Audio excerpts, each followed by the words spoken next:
bonjour, bonsoir à tout le monde d'ailleurs. Alors, juste un petit rappel, ceci est le deuxième sujet sur les fantasmes. On avait déjà parlé de ça il y a longtemps, c'était au mois d'octobre, je crois. Puis entre-temps, on est passé sur plein d'autres sujets et j'avais dit, rendez-vous la prochaine fois sur la mise en pratique des fantasmes. On avait parlé la dernière fois d'où viennent nos fantasmes.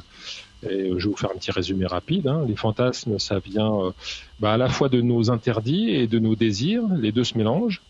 Et ça nous donne des injonctions contradictoires. Donc c'est peut-être pour ça qu'on passe pas à l'acte tout de suite. Sachant que les désirs et les interdits, il y a ceux qui nous sont communiqués par la société, par la publicité, par les choses qu'il faut faire et les choses qu'il faut pas faire. Et puis on a aussi nos tabous et nos désirs propres à nous, qui dépendent la plupart du temps de notre vécu dans le passé, de ce qu'on a vécu et de ce qu'on aimerait vivre ou revivre ou transposer. Donc on n'a pas toujours conscience de ce qui se joue, alors, parce qu'en plus on avait vu à l'époque il y avait des fantasmes masqués, des fantasmes inversés, des fantasmes projetés. On parle aussi de fantasmes de compensation, donc c'est pas toujours très clair ce qui se passe dans notre culotte, si je puis dire, en tout cas dans notre cerveau. Ce qui fait que le passage à l'acte n'est pas immédiat, on y pense, on y repense et on hésite, et c'est pour ça que c'est très très tentant, c'est parce que c'est l'attente, et on ne sait pas trop s'il faut passer au réel, parce que le réel c'est bien souvent moins bien que le fantasme, parce que dans le fantasme, en fait, quand on fantasme sur quelque chose, on fait des dialogues, on fait des décors, on fait l'enchaînement des actions, on a toujours la bonne répartie, le bon geste, etc. Tout est parfait. Alors que quand on passe dans le réel, c'est pas forcément parfait. Alors ça veut pas dire qu'il faut pas passer à l'acte, mais voilà, c'est toutes ces questions qui se jouent dans notre tête, je pense, plus ou moins consciemment, qui font qu'on hésite et puis on n'est pas obligé de passer à l'acte. Voilà. Alors on va commencer par la première partie. Déjà définir ce que c'est qu'un fantasme. Alors il y a plein de définitions. Je vous écoute, 2 ou 3 personnes d'entre vous. Pour vous, un fantasme, c'est quoi? Alors, qui se lance? Voilà, qui le sait? Qui a la réponse? Qui le dit? La parole. Un truc qui te fait travailler ta libido, mais que justement t'es pas censé passer à l'acte, puisque c'est censé rester dans l'imaginaire pour t'exciter. Et voilà.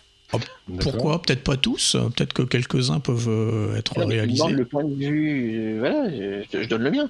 Oui, tout à fait. Ouais. Je crois que c'est quelque chose déjà qui est très personnel, un fantasme. On peut le partager, on peut le proposer, mais c'est avant tout quelque chose de très personnel qui peut même aller sur des terrains entre guillemets glissants, qui permet peut-être de briser certains interdits aussi. Et justement, je pense que c'est là toute l'importance de savoir si on va passer à l'acte ou pas. Moi, je dirais aussi que c'est à la base quelque chose qui vient de notre esprit, de notre imagination, pour lequel, effectivement, certaines personnes vont peut-être passer à l'acte parce que c'est faisable, parce que voilà, les circonstances font que. D'autres vont rester dans ce côté imaginaire qui va nous émoustiller, mais à proprement parler, rien que pour nous, mais sans passer à l'acte. Chloé, tu voulais dire quelque chose, je crois. Moi, je dirais qu'en effet, il peut y avoir des fantasmes très particuliers qui peuvent vraiment concerner seulement que peut-être certaines personnes. Mais je pense aussi qu'il y a des fantasmes qui sont très répandus. Je pense qu'il y a des études comme ça, des sondages, où on voit qu'il y a souvent les mêmes fantasmes qui reviennent en fait. Donc je me demande aussi si il n'y a pas notre société crée pas certains fantasmes aussi en fait qui seraient partagés par beaucoup de personnes finalement. En fait, tu lis la suite de mon papier, t'es à 1 mètre de moi, mais quand même tu lis la suite de mon papier. Mais non, je n'ai pas lu, promis, je suis à côté de toi, mais je n'ai pas au-dessus de son tonneau. Ce serait déjà un fantasme, ça.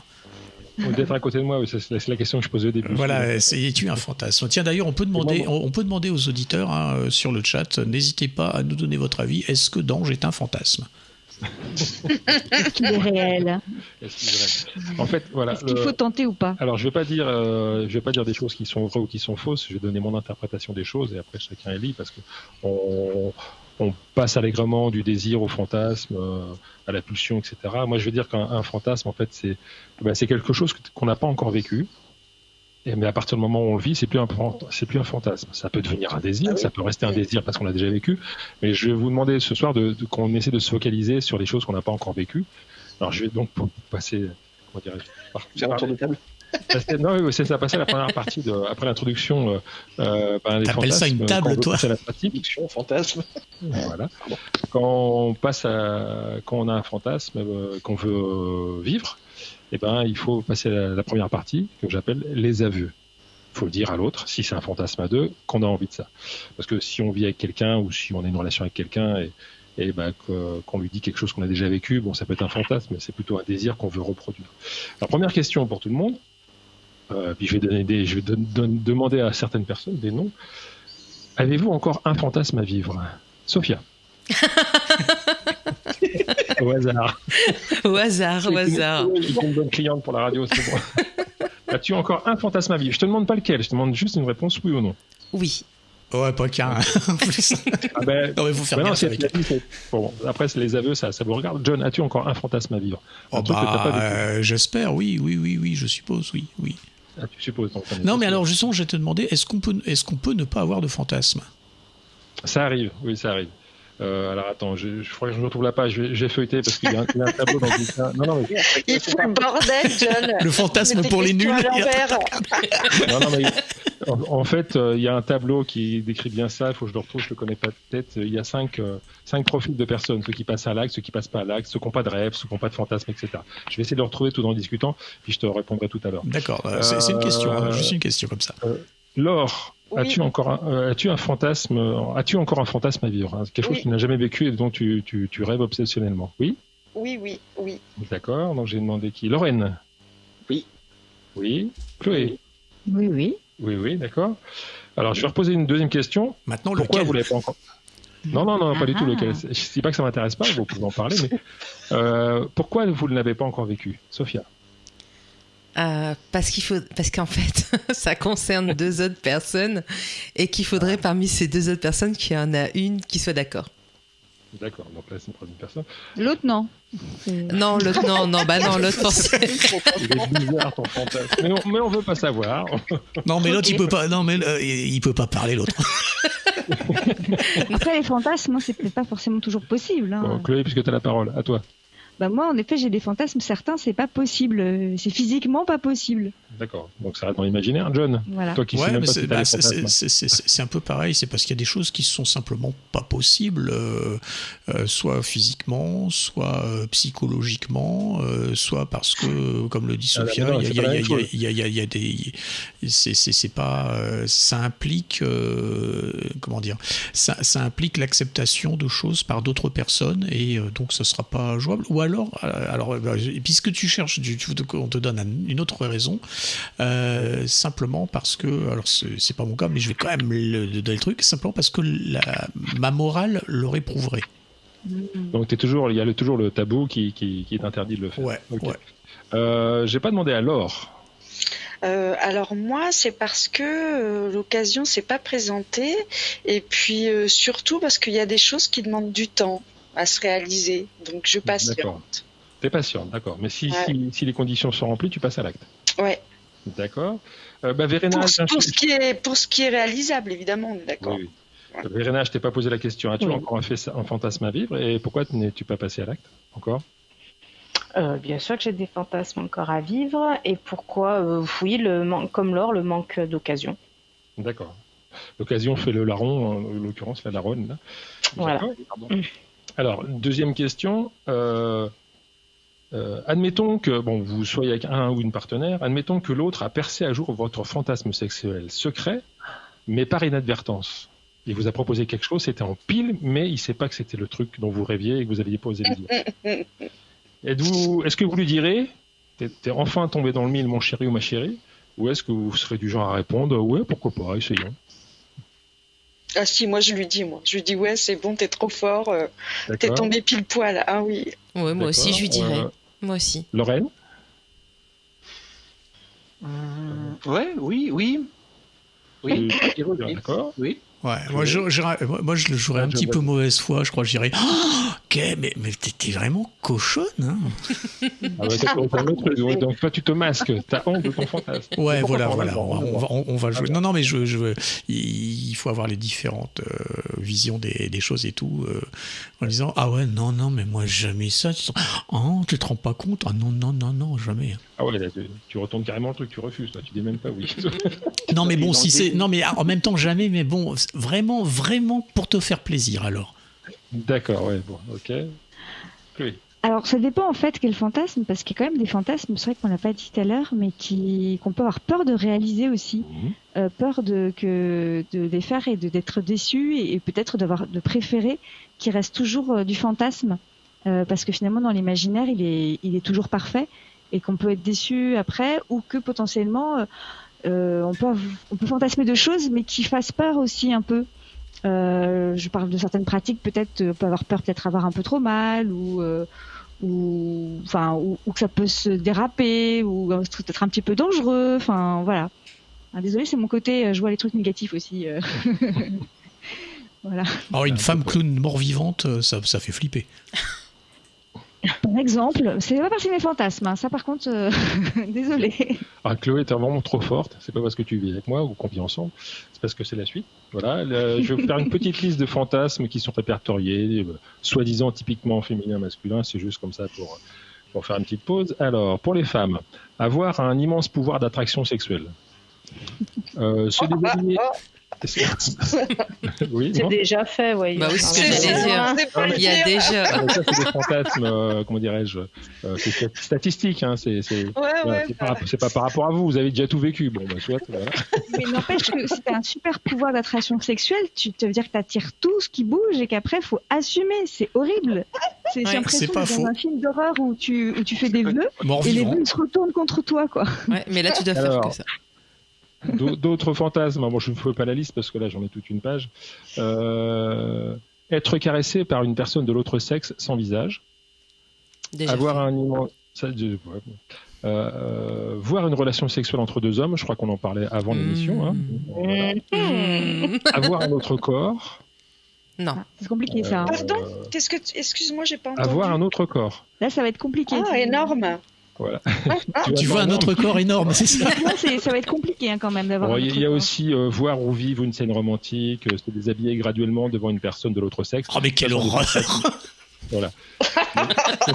Ils sont soft quand même. Hein ouais, carrément. Oh, c'est carrément chiant hein, comme fantasme.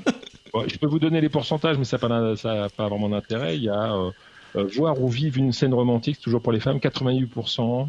Enlacer amoureusement un homme, 87%. Bon, ah voilà. ouais. C'est des fantasmes, ça, mais c'est des gens, ils sont malheureux, ça, si c'est ça leur fantasme.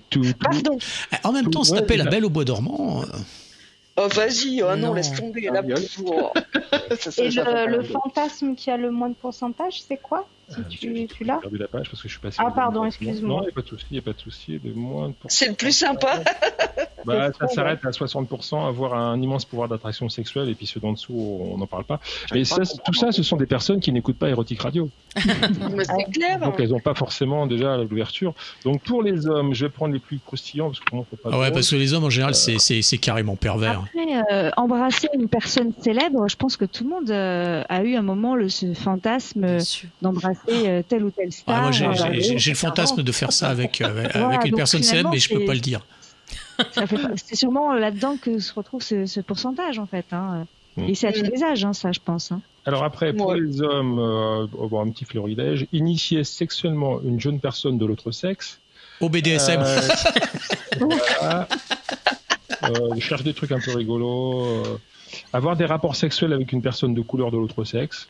Ah ouais. C'est un peu raciste. C'est un peu. C'est les fantasmes. Moi, je lis un bouquin sur les fantasmes. Oui, c'est de la fétichisation, en effet. C'est de l'exotisation, tout à fait, oui. Voilà. Bon, il y a que des trucs, faire une fellation, etc. Moi, il y a des trucs bateaux pour les hommes. Les hommes. Bonjour, je suis le plombier, je suis votre fantasme. Oui. Alors, tous ces fantasmes-là. Moi, John, c'est comme tu veux. Moi, je peux faire une rubrique de 43 minutes. Ah non, vas-y. Ah, c'est vous qui déconnez. Hein. Ça, moi, je suis très sage. Hein. La semaine dernière, j'ai tenu 22 minutes. Mais là, si vous voulez. Moi, je dis très bien que je passe la dernière, alors. Allez. La deuxième partie. Alors, donc, justement, cette deuxième partie, c'est dans tous ces fantasmes-là, il y a quand même des archétypes fantasmatiques. Je vais en citer que 3 pour vous donner des idées, parce qu'il y a des archétypes, il y en a plus que ça. Le premier archétype, c'est l'inconnu. Donc, rencontrer un ou une inconnue. Alors pourquoi ? Bon, après ça c'est une interprétation, hein. Chacun après peut avoir la sienne. C'est surtout les femmes. Avec un homme inconnu, il est plus facile d'évoquer un scénario de transgression dans lequel la femme se sent totalement désinhibée. Pourquoi un homme inconnu ? Parce que l'inconnu fait figure de simple instrument de plaisir et de jouissance. Il est beaucoup moins culpabilisant. Voilà.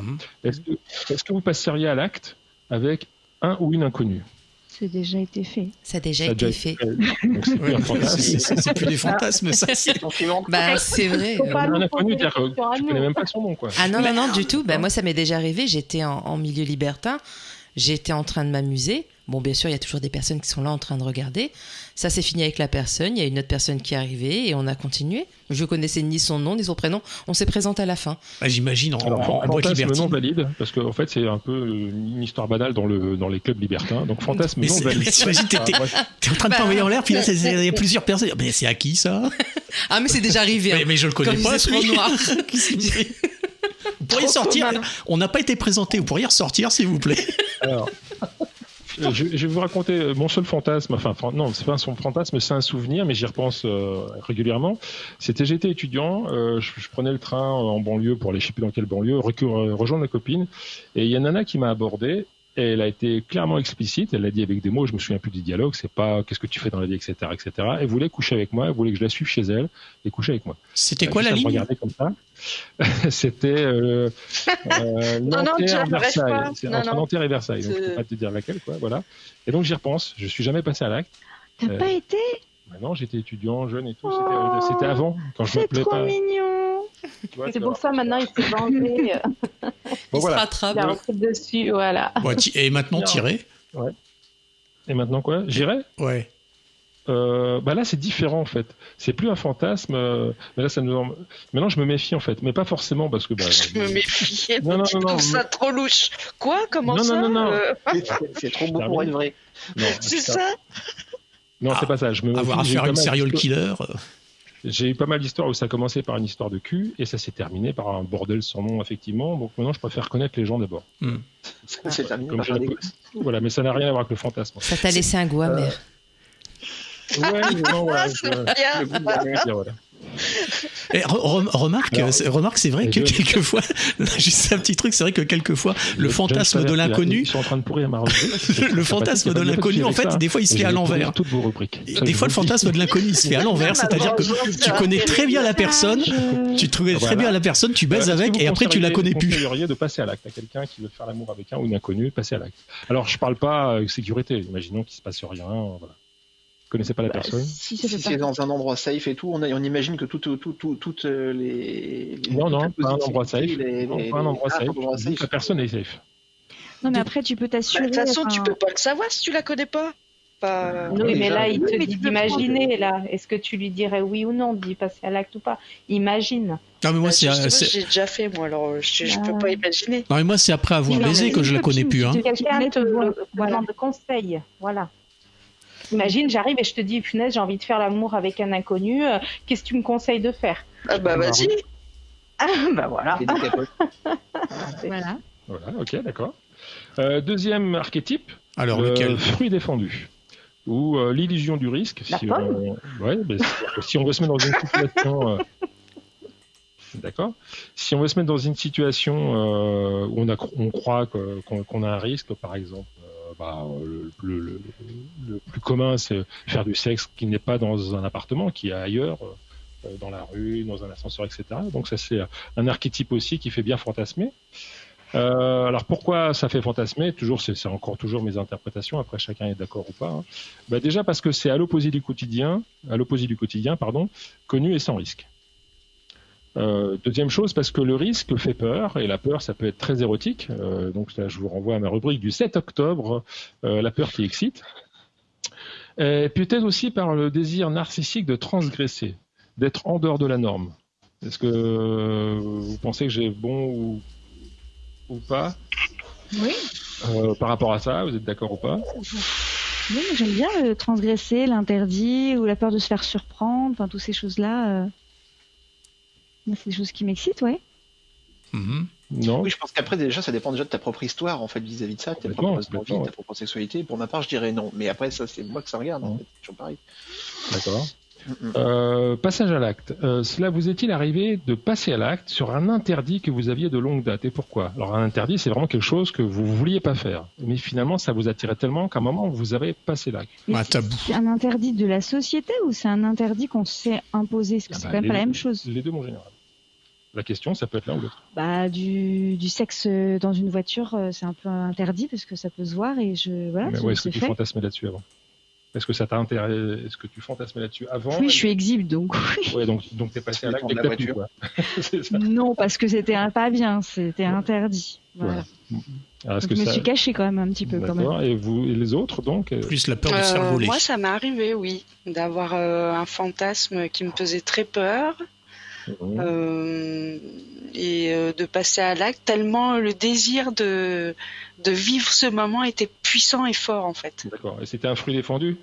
Non, c'était une pratique qui était dangereuse et comme je savais, j'avais pleine conscience de l'excitation que ça provoquait chez moi et je savais que c'était quelque chose qui demandait énormément de maîtrise et du coup ça me faisait triper et puis un jour je l'ai fait. D'accord. Voilà. Donc et c'était génial. Il y a quand même Monsieur Doberman qui précise. Le troisième archétype, après il y en a plein d'autres, mais je ne vais pas faire toute la liste. Il y a ce qu'on appelle la victoire. Le fait de se sentir triomphant, donc typiquement une femme rêvant d'épuiser les hommes, le monsieur plus ou le madame plus chez les masos, c'est-à-dire que ça vous est peut-être arrivé, vous qui êtes dans le BDSM, les dominants, les dominantes, de sentir que la personne qui est en face, en fin de compte, elle tirait plus de gloire à résister, à ne pas, à prendre maximum plutôt que ça. Et donc ça peut être aussi quelque chose qui nourrit. Voilà, d'être indestructible, si je puis dire. Donc Lorraine, tu disais pour le deuxième cas, là, comme tu disais, la super soumise ou le super soumis qui résiste. Sauf que pour ma part, j'arrive toujours à trouver jusqu'à présent, j'ai toujours réussi à trouver le truc, en tous les cas, qui fait que la personne finit quand même par céder. D'accord. Voilà. Et tu penses qu'elles sont dans une volonté de victoire par rapport à ça? Quand c'est en public, oui, je suppose. D'accord, ouais. D'autres témoignages ou par rapport à ça? Je sais pas, moi ça m'intéresse pas donc ça partager. Non, ça me parle pas. Après, je parlerai pas de. Je sais pas si c'est la même chose. Je parlais pas de victoire ou d'être triomphante, mais d'être fière en fait, plutôt dans le mode déesse ou d'avoir été entre guillemets la plus parfaite. Des soumises entre guillemets, d'avoir fait bien ce que le maître a dit, et de faire parfaitement, etc. Et j'en tire une certaine fierté, en fait. Et c'était un fantasme au départ, avant que tu sois dans le milieu, si je puis dire? T'as envie de bien faire? Moi, j'ai cette envie de bien faire, moi je l'ai tout le temps. Donc... Chers auditeurs, chères auditrices, c'est pour ça que je pose la question, parce que je connais la réponse. Oui, après, il y a des gens qui sont complètement différents en vertical, en horizontal, d'autres qui sont pareils, et d'autres, ça dépend des moments, ou ça dépend des aspects. Et pour cet aspect-là, oui, c'est transverse dans toute ma vie. Voilà. D'accord. J'aime faire plaisir. Alors, c'est plutôt bon. Je vais avancer un petit peu, parce qu'après, je vais dépasser, mettre... Non, vas-y, c'est bon là. Alors, pourquoi certaines personnes fantasment d'être victorieux, d'être triomphant ou triomphante? Parce que le plus souvent, c'est une histoire personnelle qui se rejoue, et que le fantasme en change la fin pour la gagner cette fois-ci. Alors ça ne veut pas dire nécessairement que c'est un traumatisme, parce que les fantasmes sont quand même assez malins, ils se déguisent, ils se transforment, mais voilà. Bien souvent on veut gagner parce que peut-être que quelque part avant on a perdu, et on le transforme d'une certaine façon pour regagner dans ce moment-là.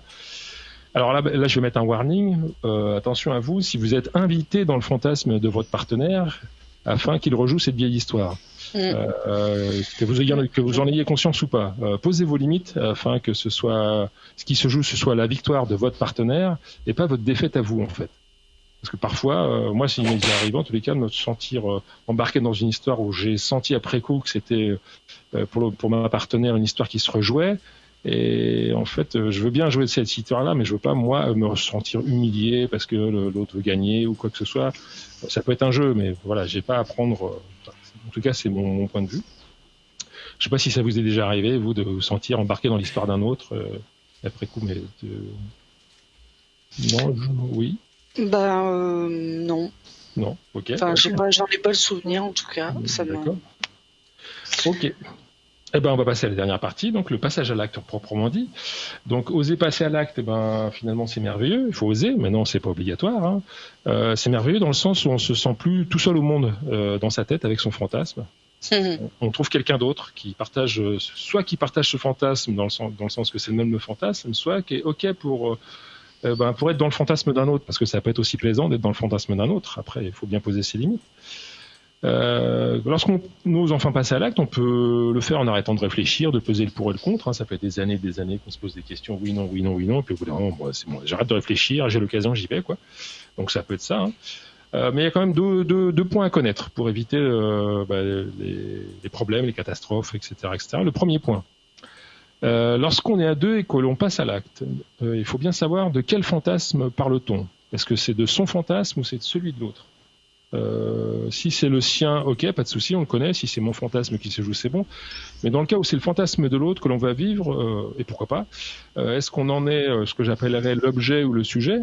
Alors, juste deux petites définitions. Le sujet d'un fantasme, c'est les moyens pour l'autre d'assouvir son fantasme. On a un sujet comme un roi a un sujet, et puis on joue un rôle. À la limite, on est interchangeable, mais on l'est pas forcément dans les autres aspects de la relation. Mais juste pour ce fantasme-là, voilà, il a besoin de... On va dire si c'est un il a besoin d'une princesse, ceci ou voilà. Pourquoi pas? Donc ça, c'est quand on est le sujet d'un fantasme, et lorsqu'on est l'objet du fantasme, là, on peut penser que il ou elle fantasme sur nous. C'est pour ça que j'ai posé la question au début de ma rubrique. Est-ce que je suis moi-même l'objet d'un fantasme? Mais Chloé en a parlé tout à l'heure par rapport à se poser la question si elle voulait vivre un fantasme. Si vous êtes l'objet du fantasme, vous risquez peut-être de le décevoir. Donc ça vous met quand même une certaine pression.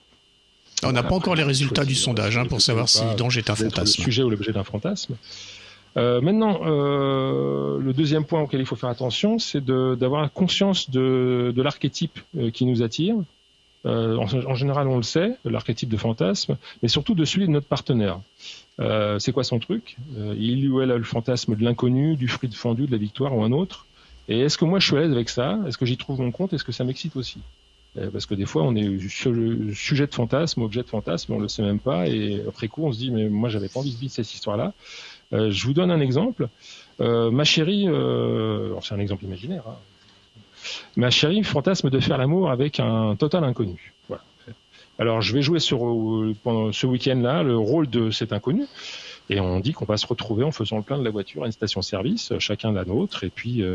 qui sait, on va se suivre, on va s'arrêter dans un bois ou au motel ou sur un parking d'autoroute ou sur un pont. Voilà, elle a le fantasme de l'inconnu et je vais lui aider à vivre ça. Si je veux être dedans, si elle me propose d'être dedans, maintenant si elle veut quelqu'un qui soit totalement inconnu, je peux rien y faire, hein, c'est pas moi.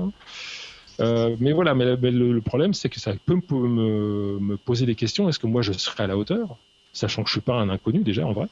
Est-ce que ça va pas mettre trop de pression? Est-ce que je veux bien faire? Est-ce que je vais pas être largement en dessous de son fantasme? Ou est-ce qu'au contraire, ça m'amuse? Je vais jouer ce rôle-là, je vais le rôle du pompiste. Allez, tiens, on va dire que je suis pompiste, je lui fais le plein et après je pars avec elle. Voilà, c'est ça qu'il faut avoir en tête lorsqu'on passe à l'acte, c'est savoir de quel fantasme il se joue, et si c'est pas le mien, pourquoi pas, mais qu'est-ce que j'ai à y gagner, et éventuellement qu'est-ce que j'ai à y perdre. Voilà. Donc une conclusion rapidos, votre fantasme, c'est votre truc à vous. Donc je me garderai bien de vous dire quoi en faire, le vivre ou pas. C'est votre doudou, c'est votre vibro, c'est votre tortionnaire aussi, impérieux parfois, qui vous met la tête à l'envers depuis longtemps. Le seul truc que je peux vous dire à propos de votre fantasme, c'est de lui dire merci. Merci d'être là, de vous accompagner dans votre vie, même si vous ne le vivrez jamais, parce que vous préférez quoi? Avoir tout vécu?